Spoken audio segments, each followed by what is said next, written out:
That sound is the shattering of the silence that was college football. It is back officially tonight. There's a whole host of FCS games for you, including 3 Carolina teams in play. Yes, we're back. It feels so good. You can finally exhale after holding your breath for months and months of speculations and depth charts and practices and two-a-days. Goodness gracious. On this final Thursday of August, we're back. Paul Ihander with you. Max Goren is here as well. And we tantalize you with some news in terms of more starting quarterbacks. While we had a decision at Duke with Walker Eget just the other day, and we know who these starters are going to be for State, certainly for Carolina as they get ready to play in Ireland on Saturday. State, of course, in Virginia to the north on Saturday as well. East Carolina has made its choice for starting quarterback, and it will be sixth-year player Mitch Griffis. Mitch Griffis, who you might remember had a long stint at Wake Forest as well, beat out Emory Williams, the transfer, the understudy to pretty much every quarterback at Miami, Florida. He will be the backup, at least for now, right? For now, he's our guy. For now, he's our guy. So just not enough playing time, not enough experience. Certainly, Griffis is going to be a mobile guy, and maybe that's what's going to help East Carolina as they have I believe it's like a 2% chance of making the college football playoff, but you're saying there's a chance. And for everyone that's counted the Pirates out year after year after year, you probably don't want to do it again this year until perhaps you get disappointed. And for you Pirates fans, hopefully no disappointment. Mitch Griffis.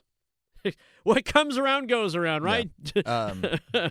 Connor O'Neill, who covers Wake Forest and Duke, he just tweeted out something that I didn't realize this until he tweeted out. But Dave Clawson actually reported Dave Clawson recruited the starting quarterback heading into the season for UNC, Billy Edwards Jr. Yep. Iowa, Jeremy Hecklinski, and now ECU, Mitch Griffis. All three of them originally recruited to Wake Forest by Dave Clawson. Look at that. Maybe he knows something. Clawson's still involved with that program, right? I'm like, he's still got his hands in there, even with Jake Dickert moving in and taking them to an amazing season in Deaconville. That's for sure. That's okay. Good nugget there. So East Carolina's got Mitch Griffis. See, as we get things settled, right? Get things settled ahead of this long week 1. It's not really week 0. It's just an extended week. Listen, if the Big 12 can have more than 12 teams, we can call week 1 week 1. It doesn't have to be a week 0 or a week whatever. Like, the Pac-12 only has 8 teams this season. 8. We can have week 1 just be one big week 1 here. So we are underway. FCS games tonight. You will log on to your ESPN Plus unlimited streaming platforms, and you will find games at 6 o'clock. Yes, indeed. 6 o'clock, actually counting college football. And that's a positive thing. That's a great thing, because it means the NFL season's trickling around, and that's where we're going to dig into today, as I would love to overreact to a joint practice. We can only overreact to joint practices because this is what we are left to be given. There's no more starters for the Carolina Panthers coming up on Friday. And there's also NFL tonight, by the way. Preseason NFL tonight. We have games here on The Fan tonight and tomorrow night from the NFL preseason. Games tonight, games tomorrow night, games Saturday, and then we turn to the whole idea of having to cut players. But yesterday was the last true opportunity to see the ones go up against the ones as the Carolina Panthers, who will face the Houston Texans tomorrow night at Bank of America Stadium in Charlotte, faced each other in practice yesterday, and it did not go so well for the Carolina Panthers offense. You're hearing about depth issues right away.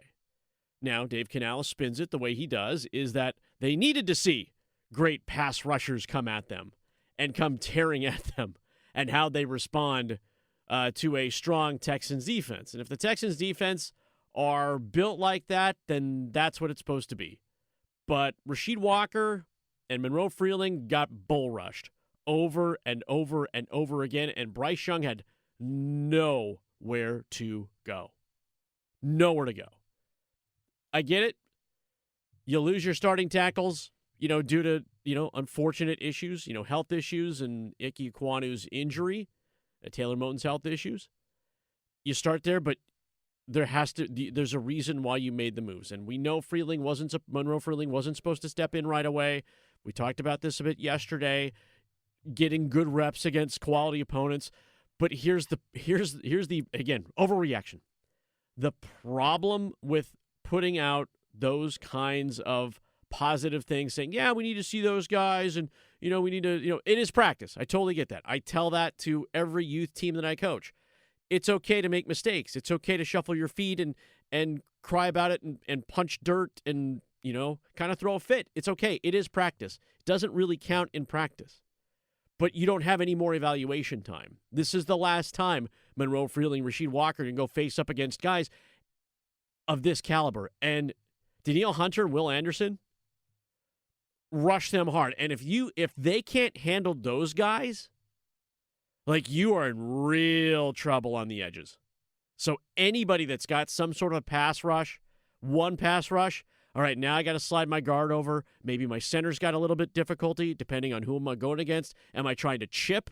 Am I trying to go one-on-one? Because it's pretty clear neither of these tackles are able to go one-on-one against true elite pass rushers. Well, these are some of the best pass rushers in the league. We all know the Texans' defense is cream of the crop when it comes to defensive units in the NFL. Obviously, would you like to get some more stops and be able to kind of slow them up more? Definitely, but just because you're not able to stop the Danielle Hunters and Will Andersons of the world doesn't mean that they can't stop anybody with a pass rush necessarily. Because again, this is about as tough as it's going to get in terms of who you're going to line up against on the other side of the field. So. I like it as a learning experience, especially for Monroe Freeling as a rookie, but definitely are hoping they can kind of lock in a little bit more as the competition ramps up and the season actually gets underway. Yeah, they get to see DJ Wanham come at them in week 4 with Aiden Hutchinson on the other side, so at least they'll kind of know what they're going up against. I think that's again, it's a little bit of an overreaction for sure. But if you're having trouble against the pass rush, and you've got 2 pass rushers, you got to Bryce Young 7 times, and Bryce Young made mistakes yesterday too. We know all about it. Dave Canales talked about it, the offensive struggles against the Houston Texans in the Wednesday joint. Yeah, it was pretty lopsided today, I'll be honest. I would say that in general, over camp, I'm very excited about where we're at as an offense in our scheme, the variation of the run game, the actions tied into that, the drop back pass game, Bryce's rhythm with a lot of our guys, with T-Mac, Xavier hasn't been out there, but with Jalen, just finding different ways to get completions. And also I've been really encouraged by that. Today did not show that. Today there was a couple of flashes of some nice throws and catches, but that was a good group today. So again, I try not to just take it all in a microcosm, but if we want to be good, we have to be able to play against teams like this. Precisely. And you will see it. The Panthers dropped their in-house propaganda this morning with their Panthers blueprint. They have designs to take the NFC South. They absolutely do. And for good reason. They have the banner. They have the banner. It was a 3-way tie at the top of the NFC South in 2025. But who had the banner and who went to the postseason and who got the host? The Carolina Panthers. They have every reason to believe that. But to elevate their game and to play against tougher competition, they're going to have to get it together and be consistent. The one thing that he always preaches, this coaching staff, this front office preaches, is consistency. And when you can't get that throughout practices, he's proud of, what do you say, offensive tempo and rhythm or whatever it is, and your defense has been more than up to the challenge for the most part, but you're out of excuses. You can make the excuses at the end of the game, but at the start of every one of these games here, as the regular season gets underway in 2 weeks, it won't matter if you were down 2 guys the entire preseason because they were hurt. It won't matter that you were dealing with bumps and bruises. Nobody cares at that point. It will not matter. Those are excuses that we like to use, that we come up with to go, well, that's why they didn't quite play as well as they wanted to, or, they just haven't developed any chemistry along those. They know that they have been out. It's not some big secret that the left tackle and the right tackle, starting left tackle and the starting right tackle for the Carolina Panthers were not going to play to start the season. It wasn't a big secret. Not at all. You know what you were getting into. Does 6 weeks make chemistry? Probably not. But every college football team will tell you that, well, we'd better. Otherwise, we're going to get bull rushed. I'm like, everybody has to deal with the same thing. Like, except for the paychecks. Some offensive lines are paid much better than others. That's why the Indianapolis Colts always think about, we got this great offensive line. Yeah, they were always protected. Always had great protection. It was the rest of the offense that just couldn't come up with points, stops. Anthony Richardson's on the trade block. Where's he going to go? I don't know where he's going to go. He's not going to start anywhere. It's the other thing about this time of the season. Like, we are out of judgment calls for the Carolina Panthers first team. Like, it is what it is. It's the worst phrase ever. My wife hates it, and she made me grow to hate it as well. And hate's a strong word. You heard me say that too. Like, it's like, all right, well, you pooped in my hand. Oh, well, it's just poop, whatever. It is what it is. I'm like, if that's the thing, it's like we can't look at this offensive line and go, yep, well, it is what it is. Bryce Young is going to get throttled in an important year where they need him to take steps. But he's still making some of those mistakes that he shouldn't be making, forcing throws. He even said it himself. He's like, we're not doing so great. Here's Bryce Young talking about the frustrations offensively because they just couldn't get it going. We're competitors. We want to win again. They got after us today, and that's not a good feeling. But it's not, I wouldn't say frustration. It's not angry about the circumstance situation. It's us not, performing at a level we want to. I look in the mirror. We all look in the mirror. And again, a day like this, you got to grow from it. But again, we're excited for that process. I'm excited to be able to do that with this group. There's no other 10 out there I want to be out there with in our whole unit. Whoever's out there, there's no one I'd rather be out there with. So it sucks to have a day where you don't feel like you produce very well. But it's a great learning opportunity. That's what these training camp practices are for. And that's what's going to sit with him for 2 more weeks. That it sucks that we didn't execute, and sucks we couldn't get things going. And there are no more opportunities to do it. Well, I don't know if Dave Canales has spoken on this, but I know going into that joint practice that their decision on whether or not to throw any of the starters out there for tomorrow's game was kind of dependent on how they looked. And I'm guessing based on how they looked at this joint practice, I wouldn't be all that shocked to see another series or 2 for the starting offense out there to try to finish on a high note. He says no starters. No starters. He says no starters. Then why did he say it depended? Because it doesn't depend anymore. I mean, maybe he's absolutely changed his mind. Maybe he's absolutely changed his mind. But they took 75% of the snaps. The starters did. There's no rhythm. That's what it is. Again, this is. I set this all up on the tee at the top of the bar. Y'all ordered, and you said, what do you want? And I said, I'm going to overreact today. Here, I'm going to serve it up. I'm going to serve it up as much as possible. But as you listen to what they're saying, and you listen to the frustration, and that's frustration. I disagree with Bryce Young. He's frustrated. He has to be frustrated. Because he knows, he can walk into that game against Chicago and just get pummeled. Absolutely just get pummeled. Because it felt like that game against Buffalo. And it wasn't even a game, it was a practice.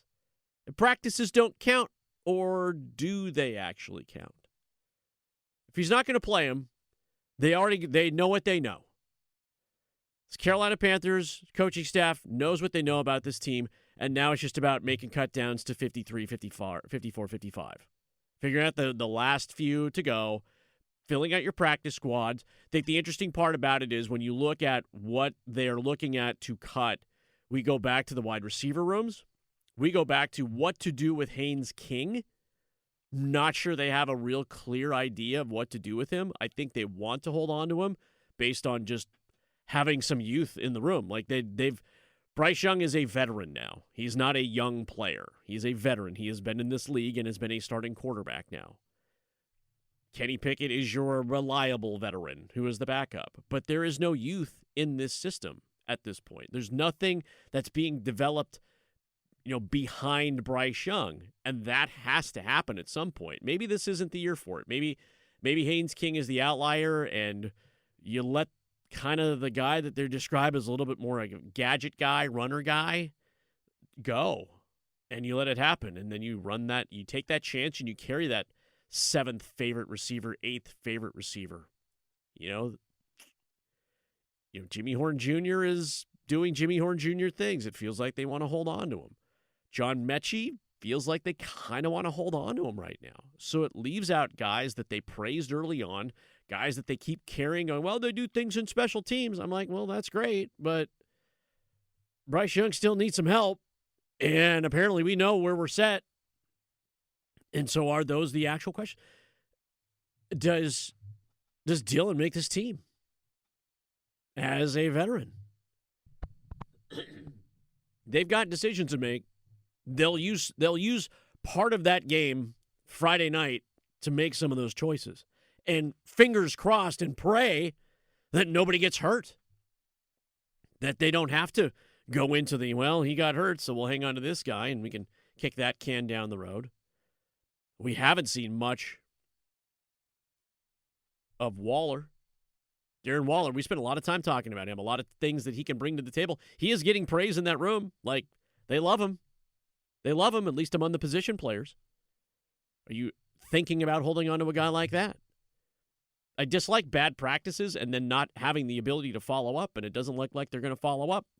So they got to carry that bad juice in their mouth. That just the nasty taste for a couple more weeks. All right, let's say the generic canned things as we go into the start of the season. Yeah, I guess the one silver lining is the only elite defense they're playing, or at least based on last season, the only elite defense they play before the bye week, week 5, would be Cleveland.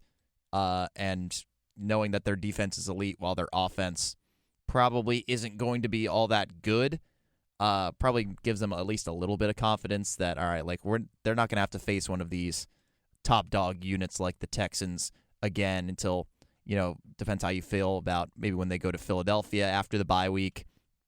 Tampa sometimes has a good defense, but they're not playing too many of these cream of the crop defenses early in the season. Time is there to kind of work out and get into a rhythm. Like the Bears, for as much growth as they had last year, it wasn't really thanks to the defense. It was more like an offensive explosion. So yeah, it was Caleb Williams being the exactly. Caleb Williams they expected. And Chicago's big defensive addition and Kobe Bryant is out for the year with an injury. So you're not starting up against one of these vaunted defenses. You're starting against a little bit of a softer unit in terms of that side of the ball. So hopefully they can find the rhythm in general. But again, we've talked about how the schedule kind of opens up somewhat favorably. And that includes in terms of the defenses they're going up against in the first 4 weeks. Game tomorrow night. It's the final preseason game of the 2026 campaign for the Panthers. Panthers, Houston Texans. Game will be over on our family station, Mix 101.5.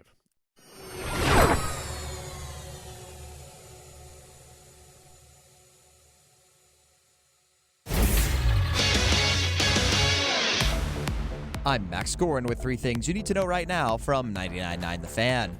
Another local starting quarterback decision has been made this morning. Multiple sources are reporting that ECU has named Mitch Griffis its starting QB for next Saturday's season opener at Alabama. Griffis previously spent 4 seasons at Wake Forest and saw limited action last year at Texas Tech. The Big 12 Conference unanimously agreed to ban professional athletes from returning to play for their member institutions yesterday. The decision follows similar rules laid out by the Big 10 and SEC earlier this week. ACC athletic directors met yesterday to discuss a similar ban. The Durham Bulls will look to snap a 3-game losing streak as they continue their series with the Norfolk Tides tonight at the DBAP. Bulls coverage can be found on 620 AM Buzz Sports Radio, 99.9 FM HD2, and WRAL News Plus, with first pitch scheduled for 6:45 p.m.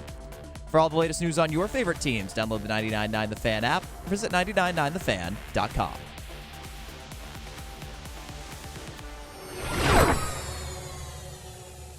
The ECU news starting quarterbacks. We have plenty of FCS action tonight. Elon's involved. Gardner Webb is playing ball tonight. Davidson playing ball tonight. You don't have to go far. I think it's $10, $15 a ticket. If you just want to make a little bit of a road trip, get one in. I know there's high school football tonight as well. We have full coverage on our on highschoolot.com, of which we are closely affiliated with here at The Fan, especially Max Goren. He'll be on the call of one of our games tonight. Who you got tonight, Max? It is Tarboro at Hunt, 2 East finalists, I believe, last season.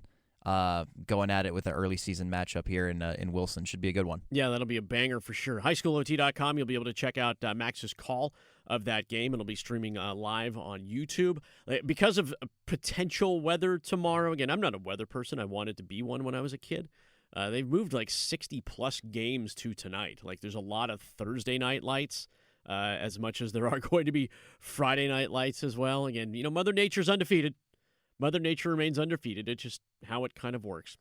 So news that came out yesterday, you all remember Freddie Andersen. Freddie Andersen, who took the Stanley Cup to Legoland as he promised to celebrate the Carolina Hurricanes Stanley Cup victory. He is now playing for the Edmonton Oilers. Connor McDavid's excited to have a Stanley Cup winning goalie in net for him. Leon Draisaitl, very excited to have a Stanley Cup winner in net. Except he won't be. Freddie Andersen, as we have learned through a full report from the Edmonton Oilers, the Oilers have 4 players who will not take part in their training camp, which begins next month. And NHL training camps begin next month. Freddie Andersen will not participate because of an injury which occurred during off-season training. And I go, for Freddie Andersen, off-season training lasted less than 2 months. He went to Denmark to celebrate the Cup. I know he has been in a handful of weddings among his former Canes teammates. I know, you have to say it, former Canes teammates. But he has been in a lot of photos and whatnot, and he still is dealing with the injury bug. And a guy for fans who had kind of clamored for him to stay. It was like, listen, he's still a Cup veteran. He could still be here. It's not like we're going to start dragging any goaltending up from the AHL. I mean, there's really, to be honest, there's not a lot there. No one that you're going to recognize anyway. They signed Brandon Busty, obviously, during the middle of the season following the All-Star break to the 3-year extension of a very reasonable $1.9 million. Pyotr Kochetkov has 2, but there's not that third option right now. There's a third option that does not exist within the Carolina Hurricanes camp. It would probably be, again, probably one of those bussy kind of situations as the season starts, like, who are we going to grab off of waivers? Who's available? But there was that thought of, like, bringing Andersen back, at least among the fan base. Probably not among the front office, but it feels like the Canes kind of dodged another one of those kind of Freddie Andersen kind of things, right? Where he starts the year hurt or there's an injury. Like, he has fought injuries for the past several seasons, to where if you had thought that he was going to be a reliable option for the Canes, it just wasn't going to be, and now he's going to sit out yet another NHL camp in what could be his final year in this league. Yeah, I mean, he's going to be turning 37 years old during the first week of the regular season. Couple that with his already somewhat spotty, and that might be even generous to say that, injury history. And it just made sense at this point to kind of have him move on, especially when the Canes have got Pyotr Kochetkov under contract, very low number for one more year, and then they just signed Brandon Busty to that 3-year extension. Again, very reasonable number. I think they're paying him, like $1.9 million a year? Yes. So now they've got that tandem locked up for less than $4 million combined. I'm interested to see how they handle the goaltending situation long term. Do they think Kochetkov and Busty can kind of be that tandem going into the future? I think this year is very crucial for Kochetkov to see if he can carve out a long-term role with the team, if they believe he kind of has that higher ceiling. But Freddie Andersen, Edmonton, they've been missing goaltending for these last couple of years, where they've had McDavid and Draisaitl, and in the playoffs, Evan Bouchard really turns it up, and they've had a pretty good supporting cast as well when it comes to guys like Zach Hyman. I think a couple of years ago, even Ryan Nugent-Hopkins had a 100-point season, but they just can't put it all together in the playoffs because it's something defensively or something in net just isn't quite up to standard. Frederik Andersen can play to that level, but we're already seeing what the main issue is when you kind of lean on him too much, is that the injury history is there, and now you're counting on a basically a 37-year-old. Again, I think maybe they'll play one game while he's still technically 36, but don't know if he'll be on the ice for that game because again, he's already starting out camp injured. So this I don't know if this is the way that they can get it done while McDavid's still there, the way that they can kind of convince him to stick around. But I think this is year 1 of 2 on his 2-year extension that he signed at a pretty team-friendly deal. So they may have to figure out what they're going to do in the second year of that in terms of goaltending, because that's just the one thing that keeps holding them back. And if this continues and Frederik Andersen can't get healthy, it's going to be the thing that holds them back again from ultimately reaching the final goal and lifting the Stanley Cup. Yeah, this is giving me Antti Ranta vibes. For those of you who remember the Finnish goalie who was with the Canes a couple of seasons ago, his last run was in 23-24 and just kind of fell off. Like he just fell out of form during that season. It allowed Pyotr Kochetkov and the whole host of whatever goaltenders they were trying to run in after he had left that season. And I remember Antti Ranta when he was in Arizona back his last couple years there, and he was like, his save percentage was off the charts. Like he was .930. Antti Ranta, he was amazing. He was, up until the last season that he played with Carolina, like very solid. Like did everything that he needed to do for them to win, and then it was just unfortunate that the last season that he played, it was a real clunker. Yeah, it's just once Father Time comes for everybody, and at a certain point, your performance is going to drop off. And honestly, even though he was really struggling at times during that last season, like Carolina was still like managing to win games in spite of that. But you kind of want to win games maybe more because of your goaltender than in spite of them. So that was unfortunately that was just the end of the road. But he played very well for a long time. We were close to reaching that point with Frederik Andersen. Probably about halfway through last season, towards the turn of the new year. His save percentage, I think, was below like .850. Like, thankfully, he kind of found his form later in the year, and then obviously in the playoffs, particularly the first 2 rounds, he really was locked in, and it was a big reason that they were able to sweep through so easily. But I mean, it got questionable there for a while. There were times where I was asking, like, is this the last game we just saw Frederik Andersen play in the NHL? And luckily he reached in, dug deep, and found it. And here we are in August of the next year, and he's got a Stanley Cup ring that he's going to put on his finger. He does indeed. He's been to Legoland with a cup. The cup is back in the area doing its things. And by the way, here's your Alexander Nikishin update. Alexander Nikishin has still not signed with the Carolina Hurricanes. That is it.